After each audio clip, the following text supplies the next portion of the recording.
Assalamualaikum warahmatullahi wabarakatuh. Selamat siang pemirsa Putra Irwanto Channel dimanapun berada. Pada kali ini kita berada di Museum Perjuangan, yaitu Museum Eka Dharma yang berada di depan Lubang Jepang, tepatnya di Panorama. Kita akan berkunjung ke museum untuk melihat keadaan masa lampau di museum ini. Ikuti terus kegiatan saya di Museum Eka Dharma yang berada di Jalan Panorama di Kota Bukit Tinggi. Selamat menyaksikan.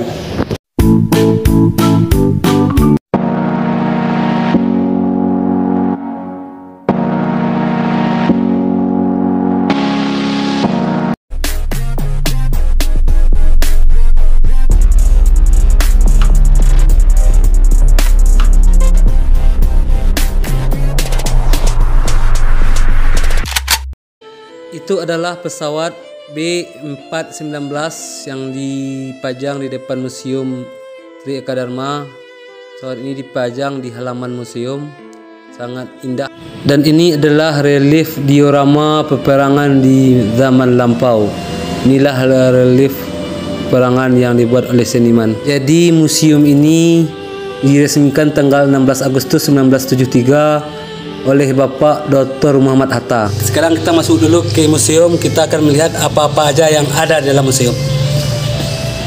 Di awal masuk kita disuguhi oleh foto presiden dan wakil presiden dari masa lampau sampai masa sekarang, serta tokoh-tokoh pahlawan yang telah gugur berperang di medan pertempuran untuk memerdekakan Indonesia menjadi Indonesia yang merdeka seperti yang kita rasakan pada saat sekarang ini. Sungguh besar jasa para pahlawan tersebut, sehingga kita bersyukur menikmati kemerdekaan dari hasil jerih payah orang-orang terdahulu.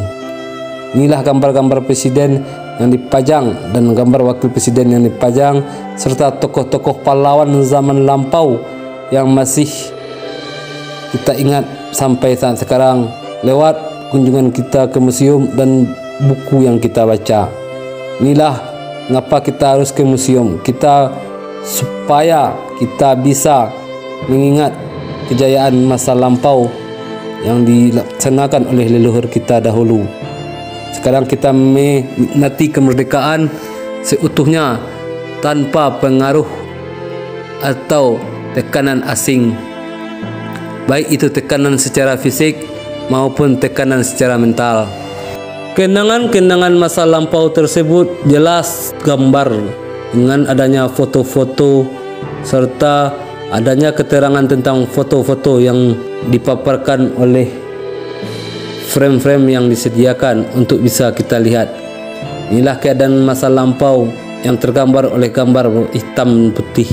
Kita sadar betapa pentingnya kemerdekaan itu, dan kita harus bersyukur karena kita telah menikmati kemerdekaan yang telah diupayakan oleh orang-orang masa dahulu.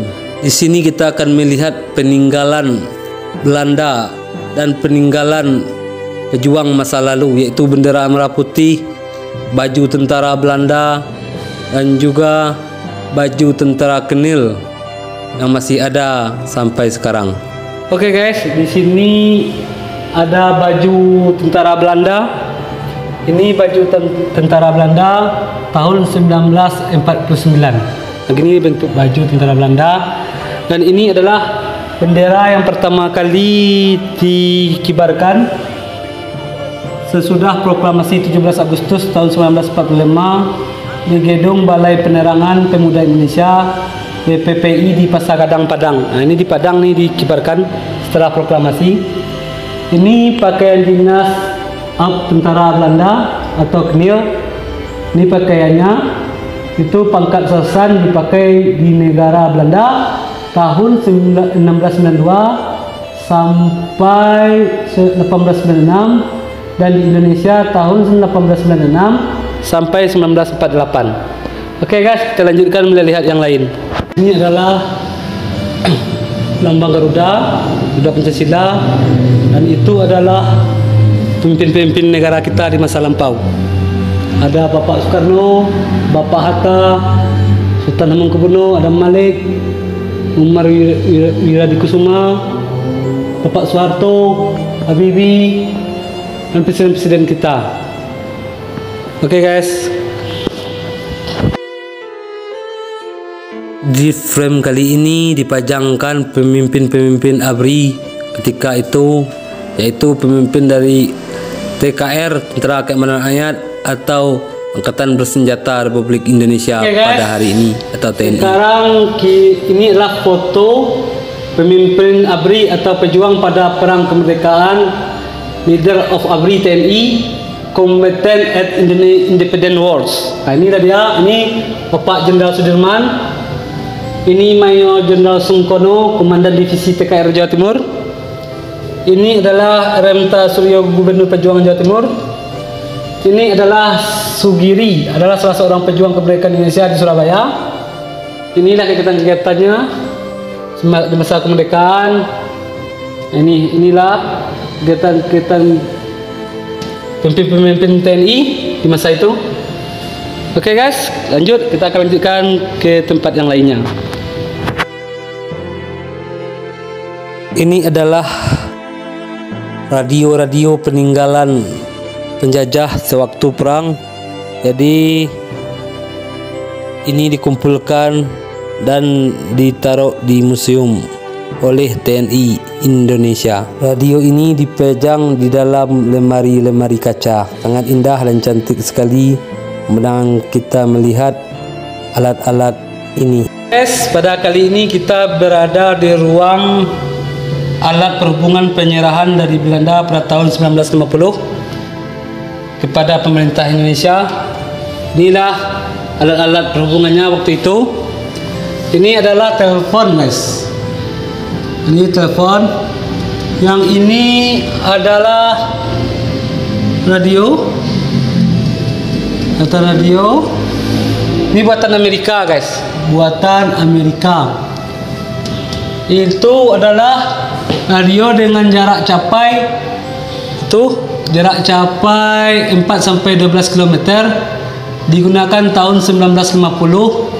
Penyerahan dari pemerintahan Belanda kepada pemerintah Republik Indonesia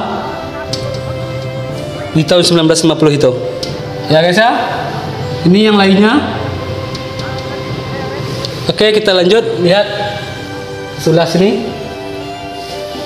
Oke guys, ini adalah buatan Filipina. Jarak capainya 4 sampai 8 km. Nah, jadi jarak capai radio tersebut 4 sampai 8 km. Digunakan tahun 1953. Nah, tahun 1953. Ini buatan Filipina guys. Oke, yang di bawahnya ini radio buatan Amerika Serikat, digunakan tahun 1950. Itu bisa dilihat 1950. Digunakan penyerahan dari pemerintah Belanda ke pemerintah Republik Indonesia tahun 1950. Buatan USA, United States of America. Ini alat-alat perhubungan sitaan dari Jepang dan Belanda yang digunakan pada perjuangan kemerdekaan RI. Alat komunikasi PHB yang digunakan pada waktu konfirmasi dengan Malaysia tahun 1964. Oke guys. Oke, terus ikuti kegiatan saya. Terima kasih para pahlawan yang telah gugur di medan pertempuran demi merdekanya negara Indonesia. Kami selaku generasi muda sangat menghargai jasa engkau. Semoga amal jariah engkau semasa hidup diterima di sisi Allah.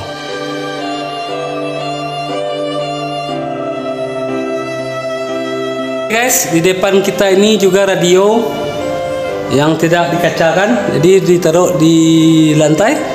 Ini juga radio peninggalan Belanda. Ini udah tua guys, udah tua. Dia peninggalan Belanda. Oke, kita lanjut ke sana. Ini guys, ini adalah badar laut. Ini antenanya panjang kan? Panjang antenanya. Badar laut. Ini alat pencarian kapal selam. Alat ini direbut oleh TNI dari PRRI Permesta pada operasi 17 Agustus tahun 1958. Ini yang menggunakan dulu PRRI Primesta, yaitu alat radar laut. Jadi untuk mencari kapal-kapal, kapal selam menggunakan radar ini. Oke guys, kita lanjut. Sekarang kita berada di radio juga. Ini radio, alat sitaan, alat komunikasi atau perhubungan sitaan dari Jepang dan Belanda yang dipergunakan dalam perang kemerdekaan. Inilah alatnya. Ya, boleh kita lihat bersama. Begitu canggih alat-alat militer di masa lampau, apalagi alat-alat militer pada saat sekarang. Oke guys, itu adalah generator buatan Amerika Serikat tahun 1950, penyerahan dari pemerintah Belanda kepada pemerintah Republik Indonesia. Ini pesawat WS-19, penyerahan dari pemerintah Belanda ke pemerintah Indonesia. Ini juga pesawat SCR-284 buatan Amerika Serikat, diserahkan dari pemerintah Belanda ke pemerintah Republik Indonesia. Kita lanjut melihat-lihat yang lainnya. Oke, sekarang kita berada di alat perhubungan yang bernama telepon. Telepon di masa lampau merupakan alat perhubungan yang sudah cukup canggih, tapi menggunakan antena radio. Ini adalah senjata laras panjang waktu operasi Bima Sakti. Jadi senjata laras panjang di zaman itu sudah canggih. Ini adalah senjata Fretilin, yaitu di Tim, tepatnya Timur Leste sekarang. Itu adalah bendera Fretilin, bendera negara Timur Leste. Kita berada di tempat penyimpanan senjata yang digunakan Fretilin dulu. Itu adalah bendera Fretilin yang sekarang menjadi bendera Timur Leste. Itu senjatanya. Ini senjatanya ini buatan Eropa guys. Dan itu foto-foto masyarakat Timur. Ini parangnya, koin-koinnya peninggalan Portugis. Itu uang kertas peninggalan Portugis. Oke guys, itu baju loreng top tropas dan juga zenzak tropas. Itu helmnya. Mantap kan guys? Jangan lupa ya untuk datang ke museum. Ini adalah diorama perjuangan di Setujuh Batur di Kabupaten 50 Kota, tepatnya di daerah Payakumbuh. Inilah situasi perlawanan PDRI di sana. Sekarang kita berada di tempat diorama. Jadi diorama perjuangan peristiwa Setujuh Batur. Oke, nanti akan saya jelaskan bagaimana peristiwa di Setujuh Batur. Peristiwa Setujuh Batur pada hari Sabtu dini hari pukul 5 WIB 15 Januari tahun 1949 telah terjadi pengepungan di Lembah Setujuh oleh tentara Belanda. Di lokasi ini baru saja selesai rapat penting oleh TNI atau pejuang kemerdekaan serta pejabat sipil yang meliputi daerah Sumatera Tengah. Hasil rapat: 1. Merebut kota Payakumbuh dari tangan Belanda, mengatur logistik dan persenjataan tiap daerah, mengobarkan semangat gerilya,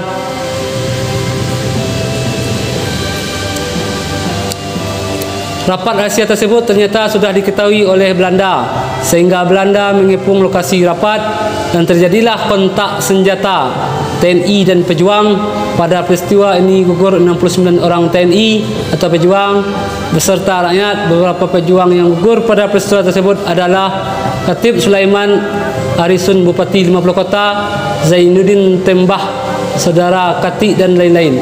Peristiwa ini dikenal dengan peristiwa Setujuh 15 Januari 49. Kobarkan terus semangat juang merdeka.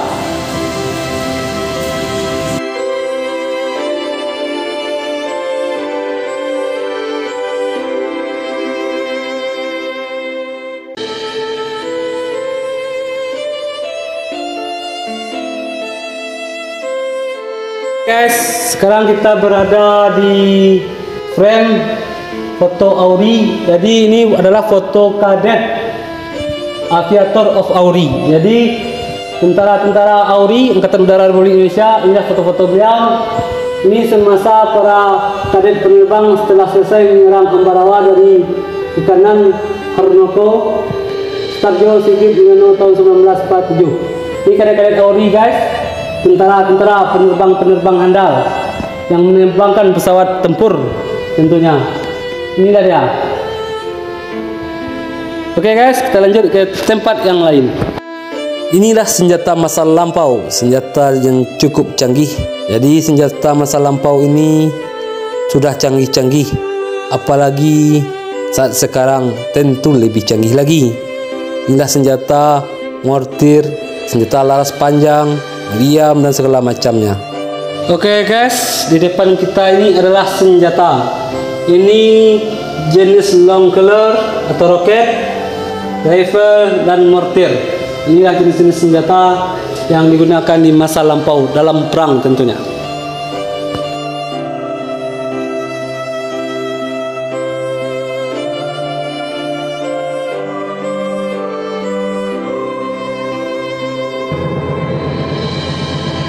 Guys, kita berada di ruang kaca senjata lagi.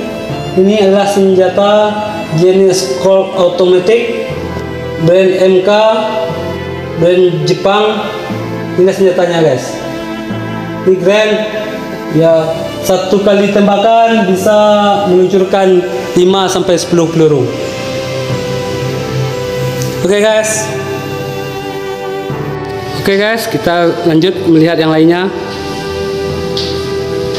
Ini guys adalah senjata watermantle, hot chain, barband, Husky, plat, El Romo, Boss MK3. Ya guys ya. Nah, inilah dia senjata masa lampau.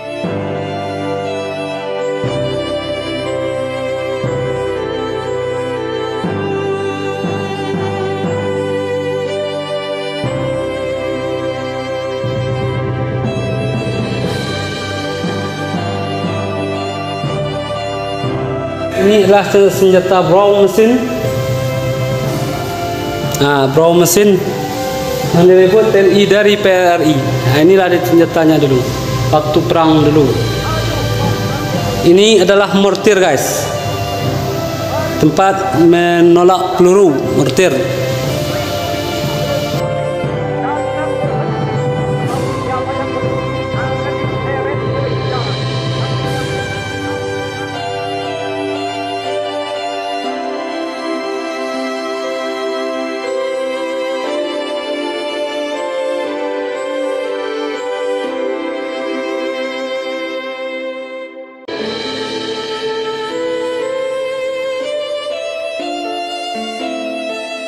Oke guys, di depan saya ini adalah mesin speedboat zaman dulu. Beginilah bentuk mesin speedboat di zaman dahulu guys.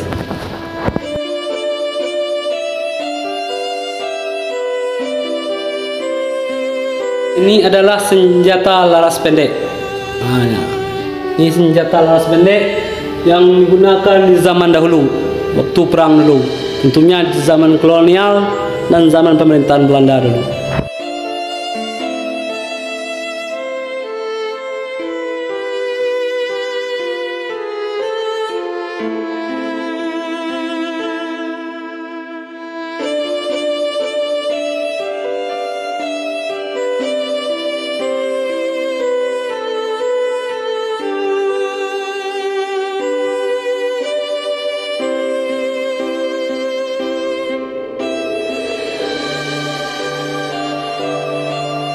Oke guys, sekarang kita berada di koleksi senjata tradisional.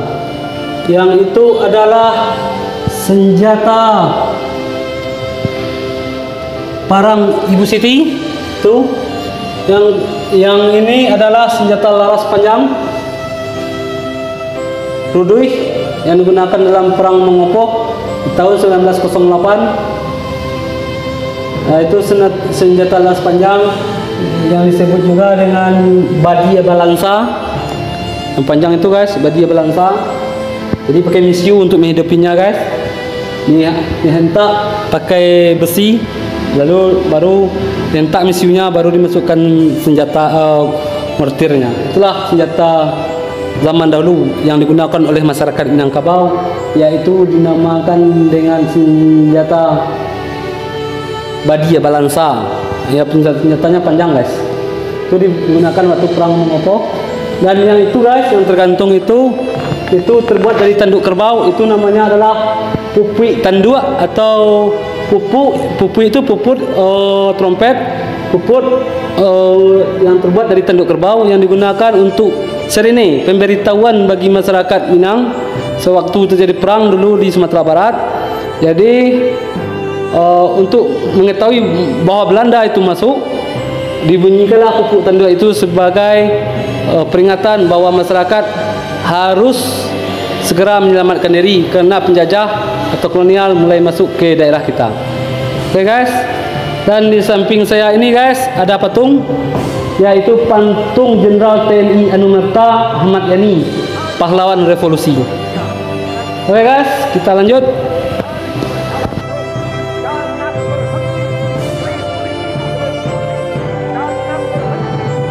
Di depan kita ini adalah pahlawan-pahlawan dari Minangkabau tentunya, yaitu di sebelah kiri kita itu Tuanku Imam Bonjol, Haji Agus Salim, Nyonya Rasuna Said yang menjadi jalan di Jakarta, yaitu menjadi Jalan Rasuna Said. Dan itu adalah Letnan Kolonel Abdul Halim atau Aleng, Komandan Resimen 1 Divisi 3 TRI. Dan itu Baginda Wajistan dan terakhir Bung Hatta. Oke guys, itu adalah figura TNI, yaitu 4 matra: TNI Angkatan Darat, TNI Angkatan Laut, TNI Angkatan Udara.